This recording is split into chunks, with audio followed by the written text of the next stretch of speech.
We had a very interesting conversation this morning on the topic of permanent establishment and the digital economy. At first blush, you might not think that those two topics are related, but they indeed are related in a very close way. Our panel included Mr. Akhilesh Ranjan and expertly moderated by Sanjeev Malhotra.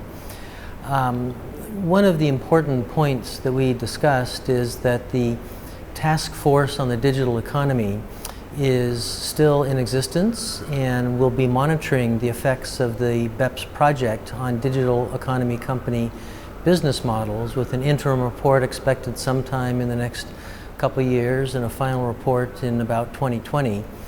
And I observed for the audience that there already has been quite significant impacts of the BEPS project on the business models of digital economy companies.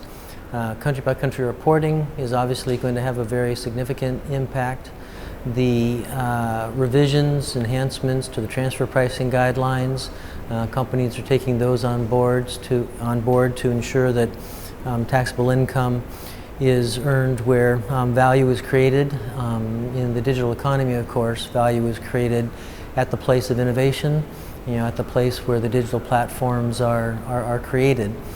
And probably more obvious is the fact that many companies are looking at the PE changes and reorganizing their sales structures into reseller operations, and that is where the connection exists between the digital economy topic and the PE topic. We also spoke a little bit about the equalization levy. It was a very interesting exercise to be able to discuss with Mr. Ranjan the conceptual foundation for the equalization levy. I mean, I pointed out that it did seem to me that there was a very close parallel between considering the market as the justification for the Indian market as the justification for imposing the equalization levy, that there's a very close parallel to the case of the Indian software outsourcing industry, which accesses the U.S. market but performs the work, creates the value in India. And I posed the question of whether the equalization levy can be justified as a matter of tax equity in light of the fact that the United States does not impose a withholding tax on outbound payments to Indian software factories. So I thought that was an interesting discussion to have. I also reported briefly on the progress being made at the OECD on PE profit attribution. I was just arriving from participating in the consultation just a couple days before in Paris.